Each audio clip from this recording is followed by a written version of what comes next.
Muy buenos días, amables audientes de lectores del periódico también. Vamos a dar inicio a la segunda parte de la entrevista con Jorge Tuto Quiroga, candidato de Libre, quien quiere llegar a la presidencia. La primera pregunta es, ¿tenemos empresas estatales? Las que son estratégicas y también tenemos un montón de otras empresas que se han creado en este gobierno. ¿Cuál será el destino de esas empresas si tú llegas de presidente?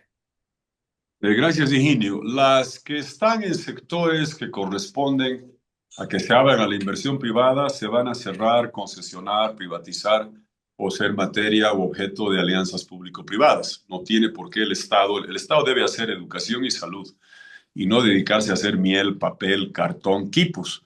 Tú recuerdas el papelón de quipus, que anunciaron que íbamos a hacer una fábrica quipus de celulares bolivianos. Creo que los de Apple y Samsung se siguen riendo y tantas otras más.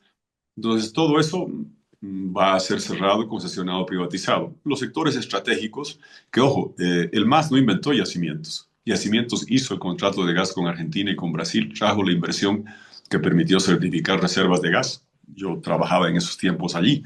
El sector de hidrocarburos, de litio, de hierro, los sectores de servicios son las empresas estratégicas que no le van a pertenecer ni al inversionista privado, extranjero o nacional, ni al gobierno de turno o los ladrones de turno.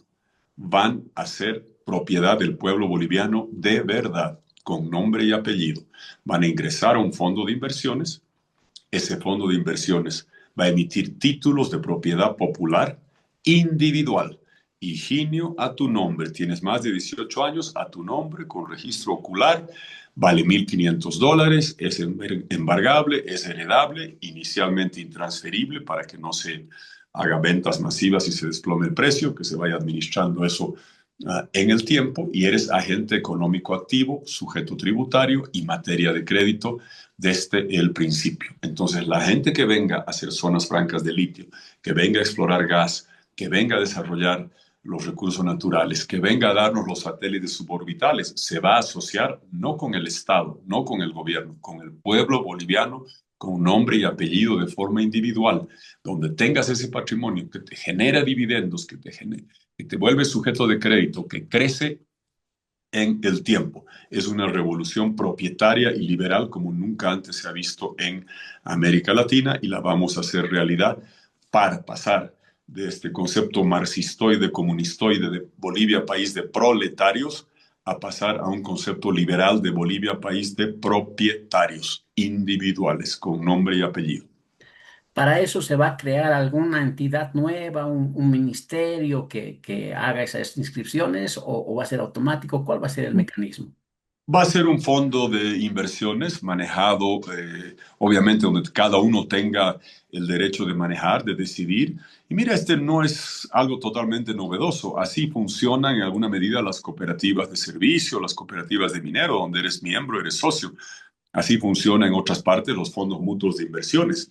Gente que no puede comprar una gran cantidad de acciones de Apple o de Microsoft o de Tesla, compra participaciones en un fondo de inversiones que invierte en las grandes empresas, y tú tienes una partecita y va creciendo conforme el valor de las empresas mejoran, y eso se administra de la forma con la mejor gente, competente, eficiente, que responda a los bolivianos, que somos los que vamos a decidir.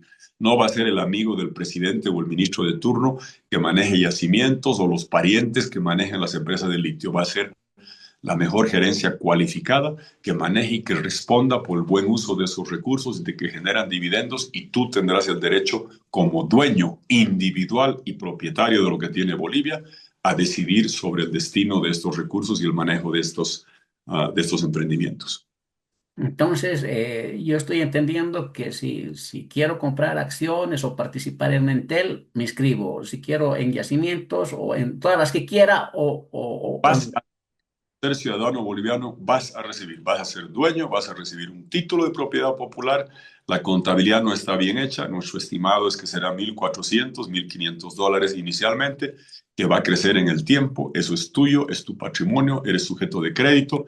La gente joven le dicen, no eres sujeto de crédito, no hay garantía, aquí la vas a tener.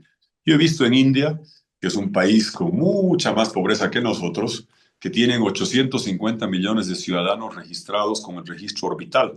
Todo el mundo cobra una vez, recibe el beneficio una vez, votas una vez. Tiene enormes beneficios el digitalizar, registrar y dar propiedad individual a los bolivianos, más allá de este aspecto patrimonial que estoy señalando. Muy bien. Otro tema que nos interesa y es vital es la educación. Nuestra educación ahorita no se conecta el colegio con la universidad, casi llegan de muy bajo nivel los estudiantes de colegio a la universidad y las universidades tampoco es lo que quisiéramos que sean. ¿Cuál es la propuesta de Tuto Quiroga respecto a la educación? Primero que tenemos que entender que el Estado debe invertir justamente en eso, no en fábricas que no sirven, en palacios, en jets, en helicópteros. En estos 20 años del MAS han ingresado solo del gas y del Banco Central y lo que han sacado de las historias de deuda. No estoy tocando minería, ni industria, ni soya. Solo de la bonanza del gas y del Banco Central y de deuda, 123.000 millones de dólares, 11.000 dólares por habitante. Imagínate lo que podías haber hecho con eso en salud y educación. Y no has invertido en salud y educación. Estamos absolutamente rezagados. Han hecho una cuestión ideológica de no someter a nuestros niños y jóvenes a pruebas internacionales comparativas para que podamos evaluar cómo estamos. Se ha hecho un reciente examen de Naciones Unidas y para vergüenza nacional se ha llegado nos han dado la información que 3 de cada 100 niños pasan matemáticas, los otros 97. Baldor García Linera, aplazados en matemáticas. Dios nos salve de esa barbaridad. Tenemos que educar, no adoctrinar. La Avelino Ciñañez para adoctrinar que Fidel Castro, que Che Guevara, que Chávez, en lugar de enseñar matemáticas, física, química, historia, lenguajes, y en lugar de aprovechar la revolución digital y tecnológica para mejorar los sistemas educativos. En educación, 3 líneas maestras. Priorización, el Estado va a invertir en educación para no estar tan vergonzosamente rezagados. Descentralización, para que tú sepas dónde vives, quiénes son los responsables de educar a tus niños, con currículum de formación y no de adoctrinamiento, y digitalización. Higinio, yo te digo por experiencia de estar en directorios de una plataforma digital que competía sistemas parecidos a los de TikTok, que nada es tan eficiente como este aparatito. Si tú dirás, ¿por qué es tan adictivo el TikTok o los Instagram Reels? Porque tú mientras estás mirando el producto te está mirando, te está sintiendo, te está analizando, está viendo la apertura de tus ojos. Hay 15 sensores acá, giroscopios, que van mirando. Que si eres una chica joven y estás mirando a Shakira, están viendo que te gusta Shakira y no Beyoncé porque abre los ojos, porque apretas el teléfono, y están mirando si te gusta su pelo para venderte shampoo, su cinturón para venderte prendas de vestir o las botas para venderte zapatos. Eso tenemos que aplicar en educación. ¿Te imaginas esta charla de acá que tú le estés haciendo con una clase de 30 personas y tú estés explicándonos algo? Va a ser difícil para ti ver si estamos o no absorbiendo lo que nos estás enseñando. Pero si tienes inteligencia artificial que está analizándonos, como hace TikTok, a cada uno de los alumnos para ver quién está absorbiendo, quién está asimilando, quién está captando, haces una revolución educativa total si es que utilizas los instrumentos de inteligencia artificial que están disponibles en TikTok o en Instagram Reels o en YouTube para modificar el currículum educativo. Haces mucho más eficiente la educación. Priorización, descentralización total y digitalización con evaluaciones internacionales de comparación para ver cómo estamos avanzando son la forma que se avanza. Y junto con todo un sistema de incentivos, de acuerdos internacionales para becar a los mejores. Mira cómo aquí se ha querido demonizar una reunión en Harvard y si tú hablas con una persona de clase media, todos quisieran que sus hijos vayan a la mejor universidad posible de Bolivia o de Argentina o de Colombia o de Stanford o de Harvard o la de India o la de IESE o de la IESA de España. Es una aspiración normal. En lugar de envidiar eso, hay que emular y aprender de cómo se trabaja y hace eso. Yo tengo la fortuna de haber visto Mi hija mayor, buena alumna, ingeniera, le dieron una brutal beca en Stanford, que es la universidad donde hacen toda la tecnología. Ella trabaja en Google y le dieron una beca gigantesca porque tienen tantos fondos que pueden dar becas a estudiantes buenos elegibles. Esa es la revolución educativa que quisiéramos. Yo quisiera y quiero para todos los bolivianos las oportunidades que yo algún día tuve o que mis hijos han tenido y les he podido dar. La mejor educación posible, que es el pasaporte al futuro. Doctor, es una buena idea, me parece, pero tenemos profesores que no están tan capacitados para la tecnología. Entonces, ¿qué hacemos con ese grupo gigante que tenemos en el país? A ver, y no hay que rendirse, Higinio, porque yo sé, hay una brecha generacional en la cuestión digital, la entiendo, pero mi Tuto Quiroga, no este, sino su papá, me acuerdo cuando empecé a trabajar yo en IBM hace tantos años, me dijo, hijito, computadoras nunca van a llegar a Bolivia. Y hoy tiene él 92 años y lo vieras escuchando música de Los Panchos en Spotify, viendo videos de TikTok. No hay una edad límite para aprender las herramientas digitales. Yo no pretendo que mi señor padre pueda programar un algoritmo de TikTok. No. Yo mismo, si me dices, puedo programar, sabía programar en Fortran y Basic, que es como saber hablar latín, creo que ya no sirve de mucho. Puedo programar en C++ o en Python, sí, despacito. Pero ¿cuál es la ventaja hoy día? Que todo eso lo puedes hacer con inteligencia artificial. Y Gino, yo te puedo mostrar acá. Entren a su celular y pongan, escríbeme un programa de Python que cuente el número de vistas de un video por minuto, por hora, por día, por semana, por mes, al año, para ver. Y te llega en 2 segundos. Lo que a mí me hubiera tardado programar en Python 2 días, te llega en 2 segundos. Entonces, ¿qué significa eso? Que la capacidad de aprender a utilizar las herramientas digitales no van a depender de tu profundo conocimiento tecnológico o de programación, sino de tu habilidad de interactuar con los mecanismos de inteligencia artificial. Yo tengo una predilección, no una definición, por los sistemas abiertos. Los de OpenAI, que se llama ChatGPT, es cerrado, vale decir, está allá en Estados Unidos o en China o en Brasil. El de Google Gemini también está lejos. El de Meta, el de Facebook, es abierto.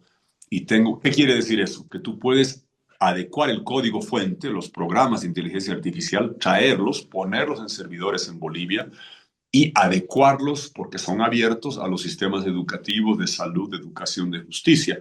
Eso es lo que queremos hacer con Juan Pablo Velasco. Higinio, le explico en universidades a la gente joven que están inmersos en medio de la cuarta revolución tecnológica. La primera, en los 80, la computadora personal.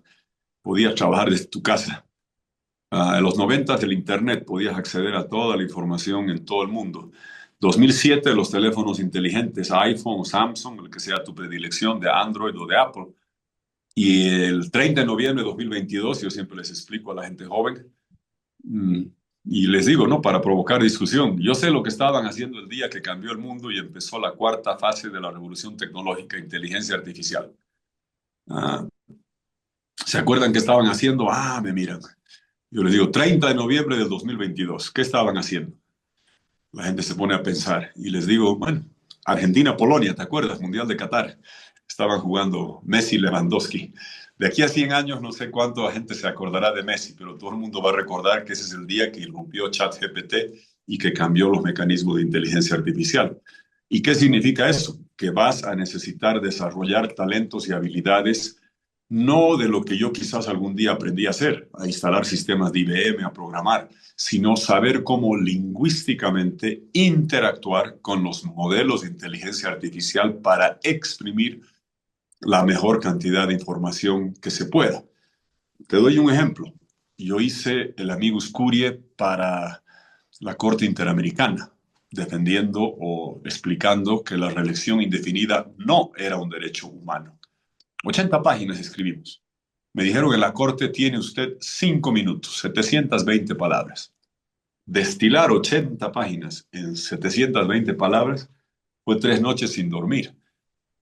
Pues bien, con ChatGPT que salió después, yo le metía las 80 páginas y le decía, dame un resumen de 720 palabras y te salía algo que no era tan bueno como lo que yo había hecho después de 3 noches sin dormir, pero es una base, te da enorme productividad y te permite transformar y acceder a las herramientas tecnológicas. Tienes razón, el mundo digital antes de la inteligencia artificial tenía barreras de utilización tecnológica que hacía que muchos maestros mayores no podían acceder al uso de esas herramientas. Con inteligencia artificial, lo que requieres es saber hablar el idioma y saber cómo preguntar.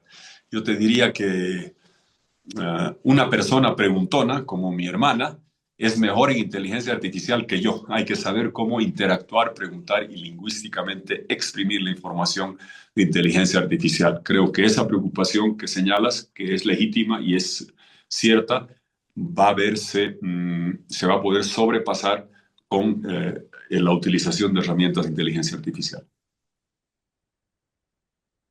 Muy bien, yo creo que ya estábamos cerca al final de nuestra entrevista y ¿Sí? entramos a otro tema que es, dos temas que nos faltan que son importantes. Uno es la aduana y te pregunto al respecto de eso, un candidato colega, Jaime Dung, ha dicho que quiere dinamitar las aduanas. Claro, no es una figura literaria, ¿no? Porque para él es un centro de corrupción las aduanas. En tu gobierno, ¿qué papel van a jugar las aduanas? ¿Desaparecen, se fortalecen o qué va a pasar con las aduanas? Todo país, por abierto que sea Singapur, requiere aduanas para el manejo y el flujo de comercio exterior. Yo escucho de gente siempre que habla de que hay que dinamitar o destrozar el Tribunal Constitucional o el Tribunal Supremo de Justicia. A ver, el MAS los ha dinamitado, el MAS los ha destruido, corrompido y podrido. Hay que recuperar la capacidad institucional en el entorno de la parte de la aduana de una economía abierta de aranceles bajos con integración de libre comercio. Tienes que hacer eso, tienes que hacer acuerdos de libre comercio con Asia, con Europa, bajar aranceles, abrir la economía. Yo creo en eso firmemente.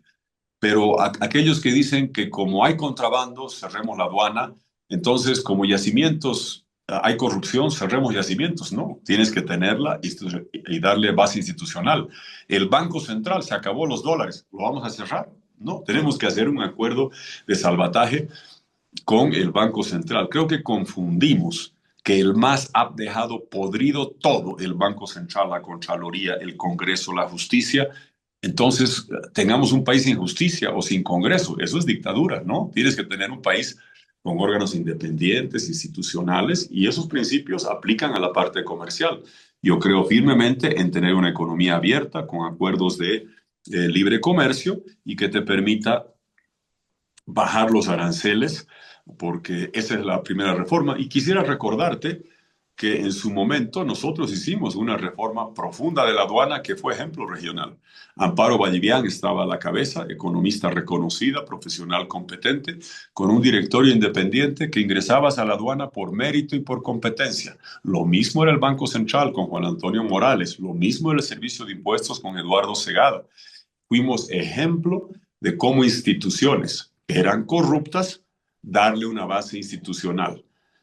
Servicio de impuestos hoy está absolutamente corrompido, hay que darle base institucional. El Banco Central está lleno de gente mediocre que no sirve, hay que darle base institucional. Y en la parte de aduana hay que bajar los aranceles, abrirse al mundo del libre comercio y en una aduana pequeña que maneje o que supervise los flujos de comercio exterior, darle una base institucional que muchos te la van a prometer. Yo lo hice, tengo la ventaja que lo hice. Y ahí está Amparo Bolivian, que hasta fue candidata a la presidencia ahora y que había trabajado con nosotros y que la pusimos a manejar la aduana y la manejó de forma honesta y diligente durante unos buenos años. Hoy se perdió y contaminó y se perdió eso. Hay que recuperar una Bolivia institucional en todos sus estamentos. ¿Bajar los aranceles, has definido algún porcentaje o todavía hay que estudiar ese tema? Yo quiero hacer acuerdos de libre comercio con todos los que quieran hacerlos. No creo en Mercosur, es un arancel externo común alto que no sirve de nada. Hoy los de Bolivia son relativamente bajos y yo quiero bajarlos, pero ¿qué sucede? Que cuando haces una negociación de libre comercio con China, con Corea, con Japón, con Asia, tienes que bajar los aranceles de ambos lados. Yo podría hacerlo unilateralmente, quizás convendría, pero sé que quiero, y sé que tenemos que negociar acuerdos de libre comercio y lo mejor es, si vas a bajar el arancel para los productos que entran de Asia, que ellos también te bajen los aranceles para que entre nuestro vino, nuestra soya, nuestra carne a esos lugares. Entonces yo voy a hacer acuerdos de libre comercio, de eliminación de aranceles con todos los países y regiones que se avengan para hacerlo, porque creo firmemente que esa es la mejor línea y no comparto para nada lo que estamos viendo en Estados Unidos de usar las tarifas como instrumentos zigzagueantes de desatar guerras comerciales. Creo en las economías abiertas y con libre comercio, buscando tener simetría. Si nosotros vamos a dejar que otros países, otras regiones, entren con productos sin aranceles, pues nosotros también tener acceso para nuestra carne, nuestro vino, nuestra soya, nuestra castaña. Ahora vamos a pasar al tema de los transgénicos. Los agropecuarios cruceños especialmente postulan la biotecnología y los transgénicos. Eh, los varios grupos vinculados a los verdes piensan que ocasiona cáncer, que no deberíamos tener. ¿Cuál es la posición de Tuto? Y hay que usar toda la biotecnología siempre y cuando no afecte el medio ambiente ni la salud. Y hay formas en varios países, en Estados Unidos, en países de América Latina, en el vecindario, están usando biotecnología.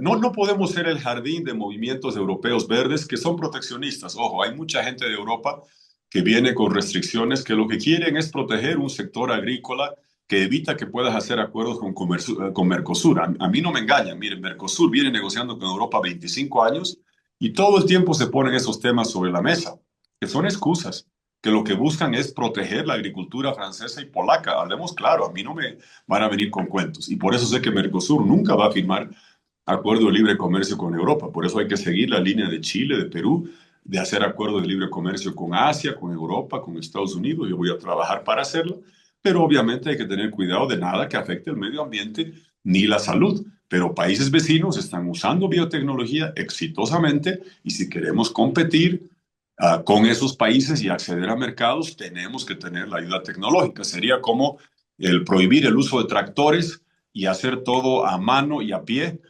y pretender competir con Paraguay, que nos gana 4-1 en soya o 10-1 en carne. Tenemos que estar a la altura en acceso a mercados, en mecanismos tecnológicos, en dotación de infraestructura y en impuestos bajos. Y también transgénicos, entonces usamos Todo moderadamente. lo que sea energía que no dañe el medio ambiente y la salud se va a utilizar y aprovechar. También tenemos un tema que es importante en nuestra sociedad y vemos que hay algunos sectores que son privilegiados respecto al resto. Por ejemplo, uno de ellos son los militares, que tienen su jubilación al 100% y otros beneficios. Hay varios sectores que tienen privilegios. ¿Vamos a mantener esos privilegios o no? A ver, yo no comparto que haya sectores privilegiados porque la economía hoy está destrozada y créeme que todo el mundo está sufriendo. El otro día en Sucre yo estaba allá y el gobierno puso un perímetro de seguridad para que nadie entre a la plaza e igual abuchaban al presidente, la gente que lograba entrar y te aseguro que hasta empleados públicos y policías también de repente silenciosamente abuchean porque cuando hay cola de diésel y gasolina, el pensar que nos afecta a ti y a mí y no a militares, no a policías, no a maestros es no entender la realidad.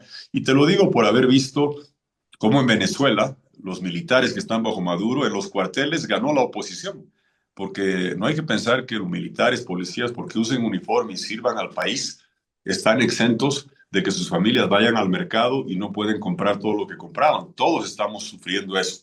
El tema de regímenes jubilatorios se va a sujetar a lo que te he dicho en la anterior respuesta, pero yo no comparto eso de que hay gente que está con ciertos privilegios. Yo veo y converso cuando troto por las calles con policías que se sienten maltratados, que te dicen, nos mandan a un lugar, nos obligan a maltratar a la gente. Policías que son enviados a Santa Cruz a reprimir a la gente y se sienten mal de hacerlo porque están siendo utilizados como mecanismos coercitivos de un gobierno que se cae a pedazos. Te aseguro que a ningún militar o policía le gusta ser parte de un gobierno que da vergüenza.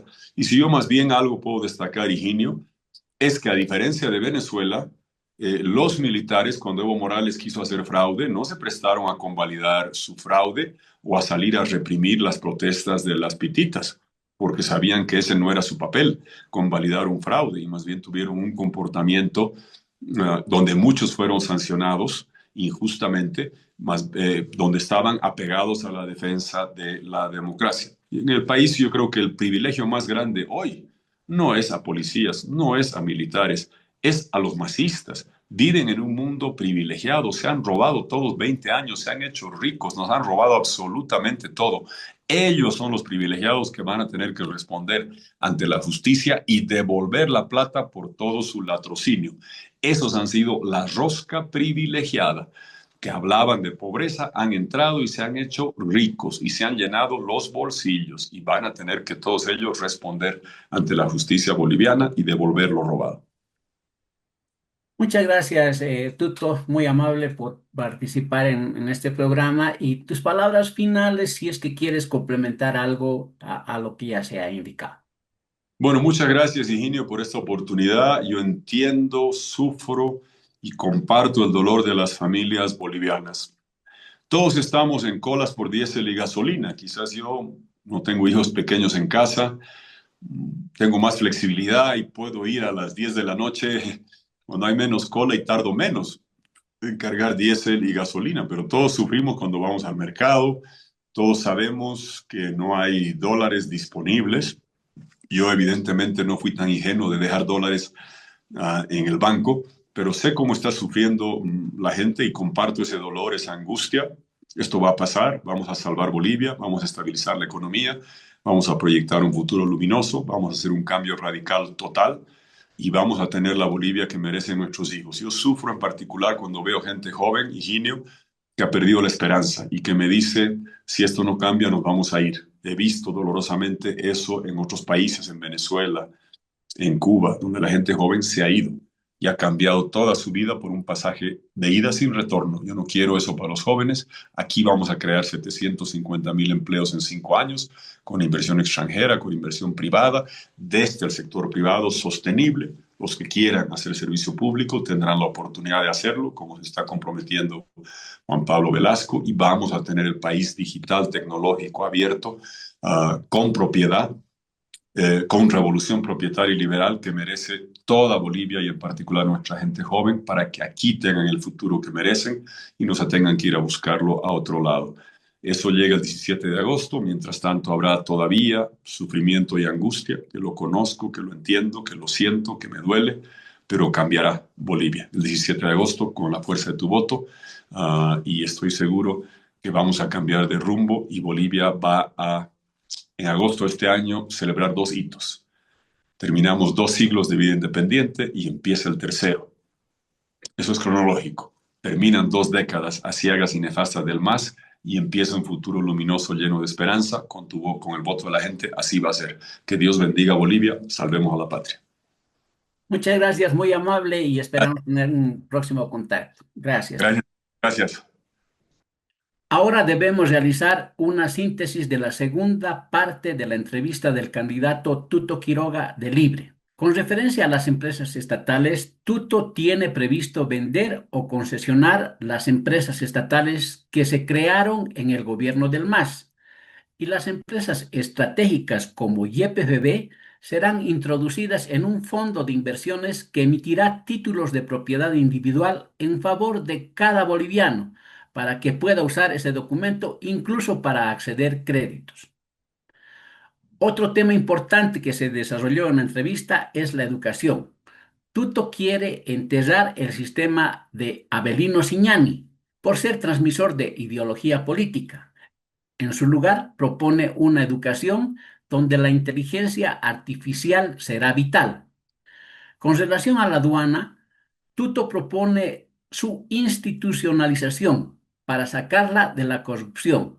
Además, anunció una rebaja de aranceles y apertura de acuerdos de libre comercio, especialmente con Japón y China. Respecto a los transgénicos y la biotecnología, el candidato de Libre considera que esta debe aplicarse en Bolivia, siempre y cuando no afecte negativamente al medio ambiente y la salud. También habló de los sectores privilegiados en Bolivia, señalando a los masistas como los principales beneficiados. Anunció que todo lo que han robado en 20 años debe ser devuelto al país. De esta manera concluimos este programa. Nos encontramos en EDI TV, la radio Impacto Bolivia, y les invitamos a leer las páginas del periódico El Diario y sus redes sociales. Muchas gracias por su atención.